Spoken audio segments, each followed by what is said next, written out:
ಉದ್ವಿಗ್ನತೆ ಹೆಚ್ಚಿಸುವ ಪ್ರಯತ್ನ ಮಟ್ಟ ಹಾಕಲು ಪ್ರತಿದಾಳಿ ಅಮೆರಿಕದ ವಿದೇಶಾಂಗ ಕಾರ್ಯದರ್ಶಿ ರೂಬಿಯೋಗೆ ಭಾರತ ಮಾಹಿತಿಯನ್ನು ಕೊಟ್ಟಿದೆ.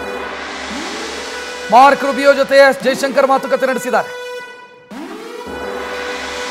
ಪಾಕ್ ಇಂದಿನ ದಾಳಿಯ ಬಗ್ಗೆ ಅಮೆರಿಕಾಗೆ ಮಾಹಿತಿಯನ್ನು ಕೊಡಲಾಗಿದೆ.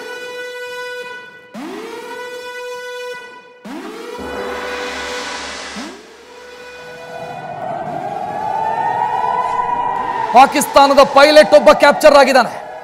ಪಾಕಿಸ್ತಾನದ ಪೈಲಟ್ ಒಬ್ಬರನ್ನ ಅರೆಸ್ಟ್ ಮಾಡಲಾಗಿದೆ. ಅಂದ್ರೆ ಆತನ ಯುದ್ಧ ವಿಮಾನ ಪತನ ಆಗಿದೆ, ಆತ ಇಜೆಕ್ಟ್ ಆಗಿದ್ದಾನೆ, ಆತನನ್ನು ಅರೆಸ್ಟ್ ಮಾಡಲಾಗಿದೆ, ಸೆರೆ ಹಿಡಿಯಲಾಗಿದೆ. ಅಲ್ಲಿಗೆ ಪಾಕಿಸ್ತಾನ ಗಡಿ ದಾಟಿ ಬಂದಿರೋದು ಕನ್ಫರ್ಮ್ ಆಯ್ತು. ಯುದ್ಧ ವಿಮಾನದ ಮುಖಾಂತರ ಗಡಿ ದಾಟಿರೋದು ಕನ್ಫರ್ಮ್ ಆಯ್ತು.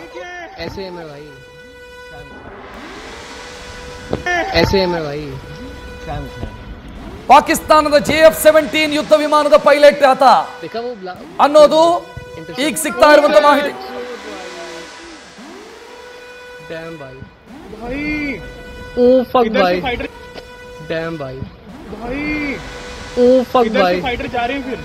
फाइटर जा रहे हैं, उनकी भी मिसाइल चल रही है.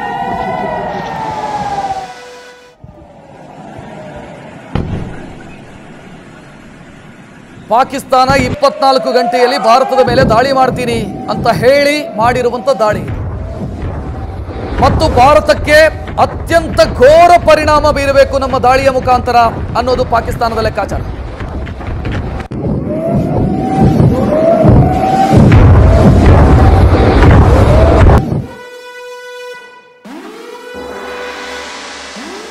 ಭಾರತದ ಪಂಜಾಬ್ನಲ್ಲಿ ನಾಳೆ ರಜೆ ಘೋಷಿಸಲಾಗಿದೆ ಅನ್ನುವಂಥ ಮಾಹಿತಿ. ವಿಶ್ವವಿದ್ಯಾಲಯಗಳಿಗೆ 3 ದಿನಗಳ ಕಾಲ ರಜೆ ಘೋಷಿಸಲಾಗಿದೆ. ಪಂಜಾಬ್ ಶಿಕ್ಷಣ ಸಚಿವ ಹರ್ಜೋತ್ ಸಿಂಗ್ ಆದೇಶವನ್ನು ಮಾಡಿದ್ದಾರೆ. ಮುಂದಿನ 3 ದಿನಗಳ ಕಾಲ ರಾಜ್ಯದ ಶಾಲೆ ಮತ್ತು ಕಾಲೇಜುಗಳಿಗೆ ರಜೆಯನ್ನು ಘೋಷಿಸಲಾಗಿದೆ ಪಂಜಾಬ್ನಲ್ಲಿ. ಕಾರಣ ಏನು ಅಂತಂದ್ರೆ ಗಡಿ ಹಂಚಿಕೊಂಡಿರುವಂಥ ರಾಜ್ಯ ಮತ್ತು ನೇರ ಟಾರ್ಗೆಟ್ ಪಾಕಿಸ್ತಾನಕ್ಕೆ ಪಂಜಾಬ್. ಆ ಕಾರಣಕ್ಕಾಗಿ ರಜೆ ಘೋಷಿಸಲಾಗಿದೆ. ನ್ಯೂಸ್ ಫಸ್ಟ್ ನಿರ್ಭೀತಿಯಿಂದ ನಿಮ್ಮ ಪರವಾಗಿ.